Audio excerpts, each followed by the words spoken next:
if you want to level up your Gunpla game by scribing, seamline removal, masking, this Megasize Zaku is the perfect practice kit for you to do all of these advanced Gundam building skills, and you will have a lot of it. And since it's big, it's a 1/48 scale, you really can't make too much of a mistake. Unlike with small parts, every little stroke, every little wrong line, it's going to be big. Here it's not going to be that obvious, so you'll have lots of practice opportunities to screw up on this one. So I will show you the skills that you will develop when you build this, and then also how to correct mistakes that you will most likely make along the way.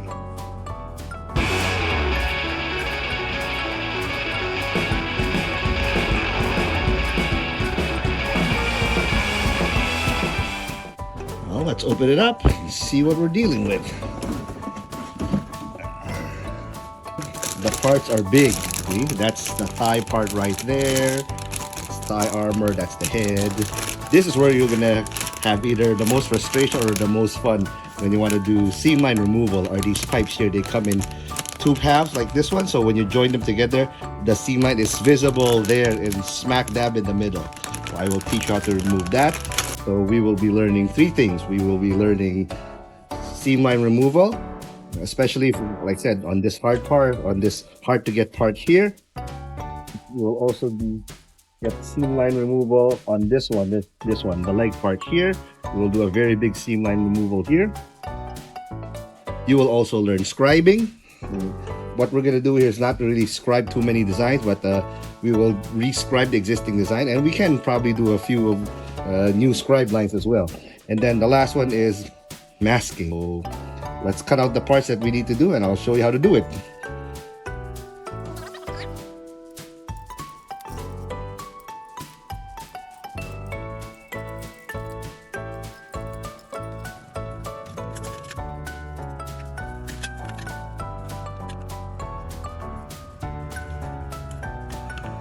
The go-to is this sucker, Tamiya Extra Cement. This one bottle will last you a long time, so don't worry about, don't scrimp on it. What you want to do is you want to line up, fill this seam line here.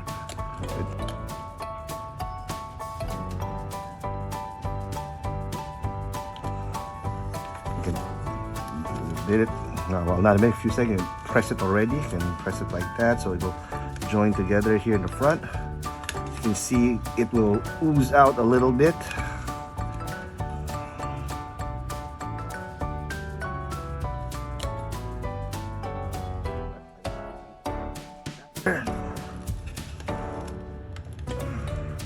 This sucker, you'll wait for it to dry for about half a day, then we can start removing the seam line.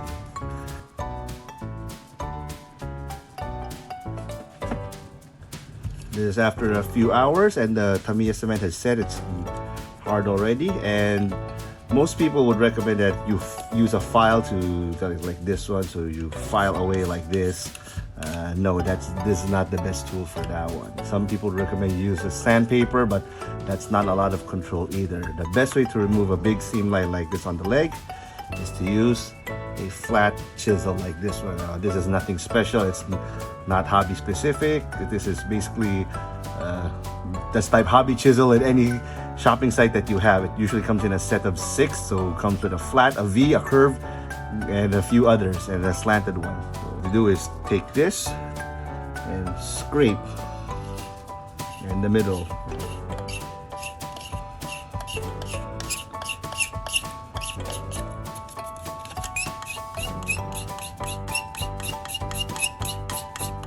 You can periodically check to see if the seam line is really gone, so you run your fingernail over the seam line. If it still catches, like this one, it still catches a little bit here. That means you haven't scraped far enough, so you just continue scraping. And you want to follow it up with sanding. So if there's a sanding sponge, I recommend this one over a flat sandpaper, because this will hug the curve naturally.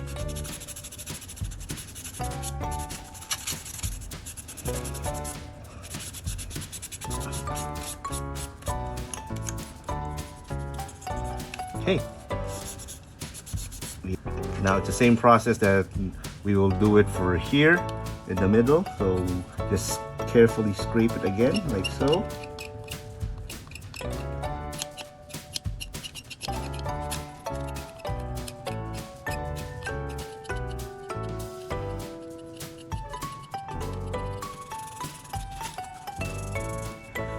Okay, as you can see here, if I run my finger, it still catches on this little middle part over here. And this is the trick to getting rid of that. Glue. Just a little dab like that will do nicely. Spread it like there over. You can spread it like there, like so. Yeah. You can simply just wait for that to dry, give it a minute or two, then do it again, scrape it again, then afterwards you will sand the whole thing again in the middle. You could cut this into little pieces and sand it some more, get more accurate in there. But essentially, that is how you get rid of any other seam lines that will not be rubbed out or sanded out. So again, we do the finger test. Nope, seam line not there no more, and it doesn't catch.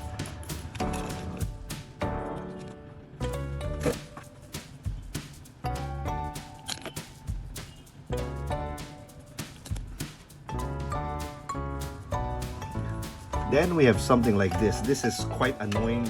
The fact that you have to do a lot of it. So that's 1, 2, 3, 4, 5, 6, 7, 8, 9, 10, 11.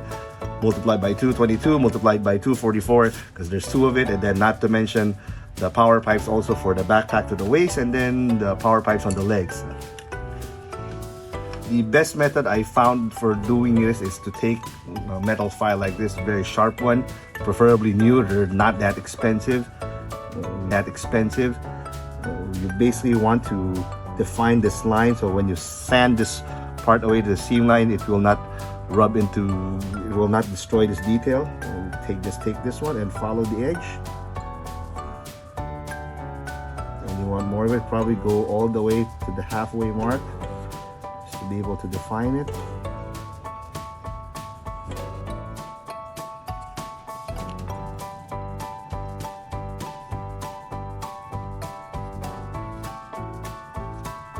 See that when we now get rid of the seam line, we do not destroy the detail of this edge.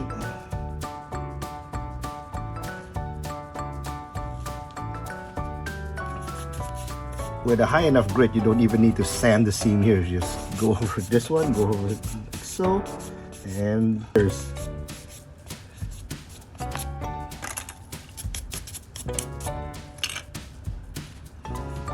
you may still see seam line here at the end, so just lightly run it over like that.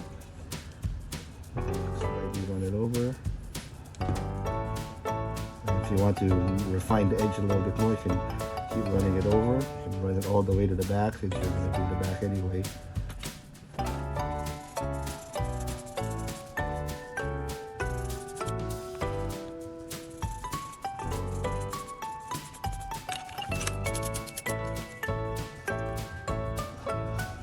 Do the fingernail test. Nope, no more seam line, doesn't catch. Now you just have to do this probably 100 times for every single one of this one. So happy sanding and happy filing. Let's pull up some reference pictures, which is this one. This is from Land. Let's get some inspiration from it. And this is our Megasize part. As you can see, some of the details that we want here is I like this part here, I like this part here also. So we're gonna scribe some lines here on top and then here on the bottom.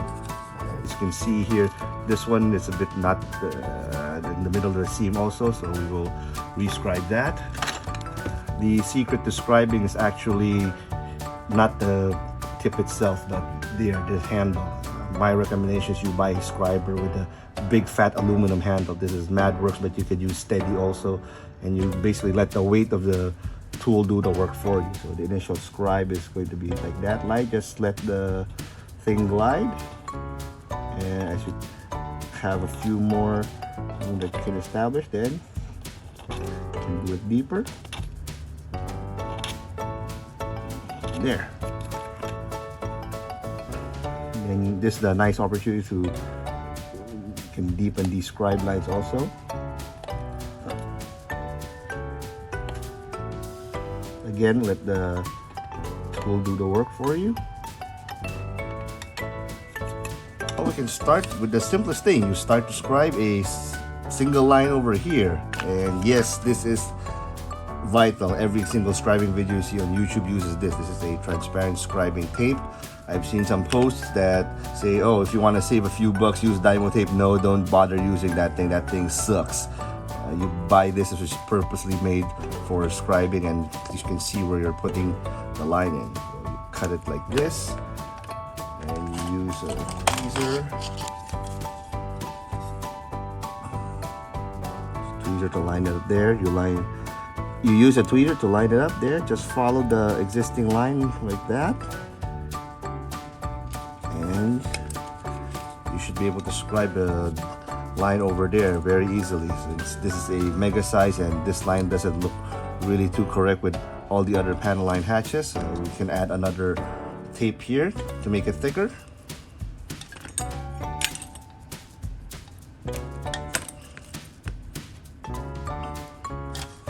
The technique or tip, as you will want to call it, I've learned over the years, is that you use the existing lines to your advantage. You use them as reference points for your scribing. You don't need to measure these things down to the exact millimeter to scribe. So there, now we have a thick parallel line to this one. So you can see the scribing tape can curve a bit. So this is a slight curve, and it will follow the line here. Now we can scribe it. My go-to scribers are 0.3 and 0.2 usually. 0.5, I rarely use it. Basically, when you see a line and then you want to say notch the middle here, then that's a 0.5. There are sizes in between 0.8, 0.7, 0.6, it's up to you, but 0.3 and 0.2 are generally the accepted scribers for Gundam. So MGs, I use 0.2. There's a 0.15 that I use for the RGs. So let's start scribing.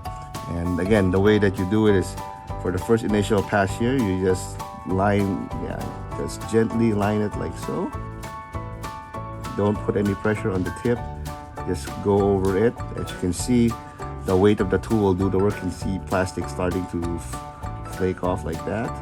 So after, say, 3-4 passes, now you can add pressure to it and go deeper.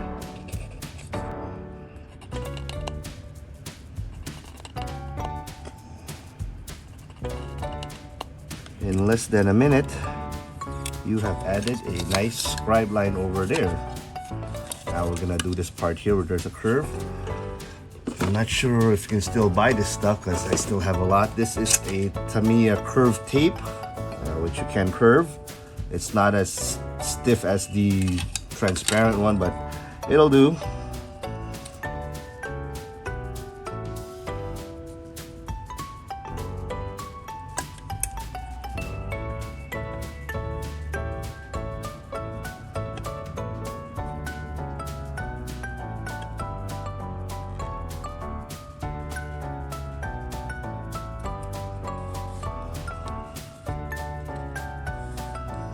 There you can see the thing can pretty much follow the curve over there.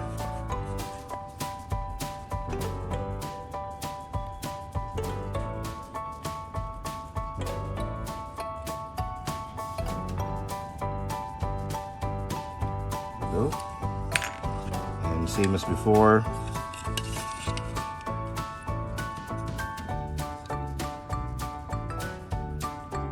Simply follow the line.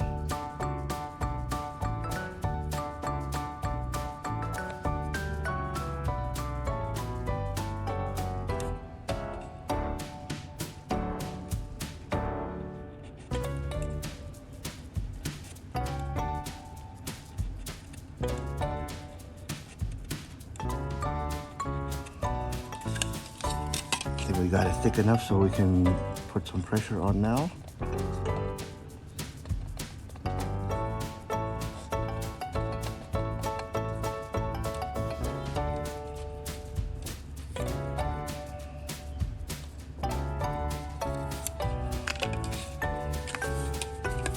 The easiest way to get rid of this scratch is actually just to carve it out. So again, use your chisel here.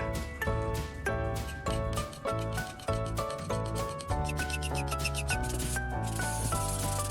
you go. Now we've done parallel panel lines here now. Just like every other skill, it takes practice, and the more you do it, the better you're gonna get at it. Yes, you will make mistakes at the start, and yes, you will curse a lot, but that's really how it is. Unless you're naturally gifted at handling one of these things from birth, which nobody is, you will fuck it up, you will make mistakes, and at least now you will know how to correct it. And now for our final lesson, masking. There is actually no spectacular undiscovered secret when it comes to masking. It's just a lot of work, it's a bit tedious, and just require patience. Yes, like with everything else in this hobby, patience is required, but a few things would help. I've learned over the years that having masking tape, this one is not Tamiya brand tape, this is 3M, this is Scotch brand tape, so you can find it. Just if it comes out as this yellow tape, then that's it. It's exactly the same as the Tamiya one, and this is a lot cheaper for what you get. So let's say the Tamiya one's like $10 for a small roll. This is $10 for this big roll, and it comes in several sizes too. So that one over there. There's also a 1-inch thick one if you want to mask really big parts. My best tip I can give you is that don't scrimp on these things. These things are not that easy to run out. I tell you, this one roll here, this one roll will last you maybe a year if you do gun them continuously every single day. So don't worry, don't scrimp on it. It's not a resource that will go away anytime soon. Let's say we're gonna start masking off some areas, like this part here. That's pretty so we're gonna start masking. We'll start with this thruster area here. It's kind of self-explanatory. So you take a piece of here, then you just run it along the edge here, like so.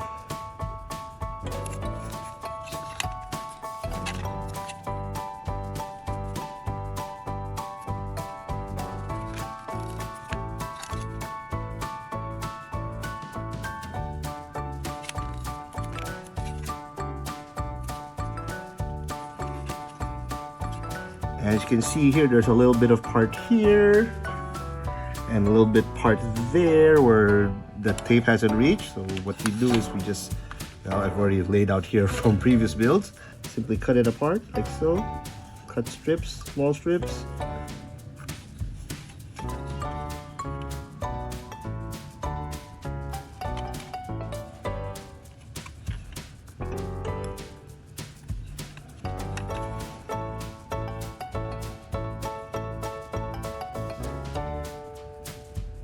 Cut out little strips like this to be able to do all the other areas that haven't been covered on the initial pass.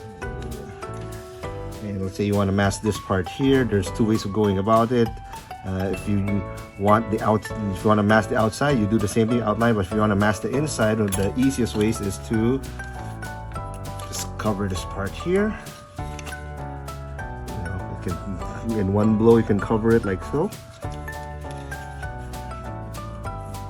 Take a stick where you have a pointed end, trace that,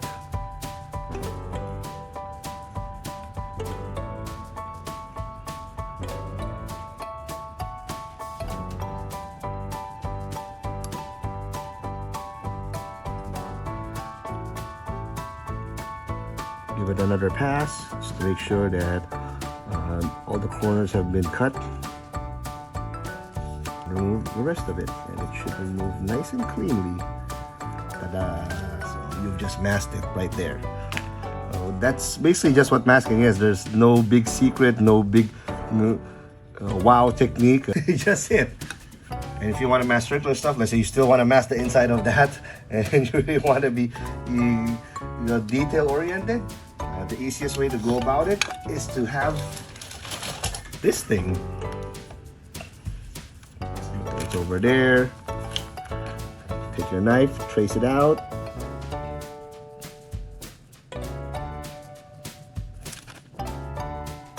And you should have a circle, whether it's inside or outside diameter. There you go. Put it right there. Well, it's the wrong size, but you get the idea. So in effect, you have just masked it. Move it like that.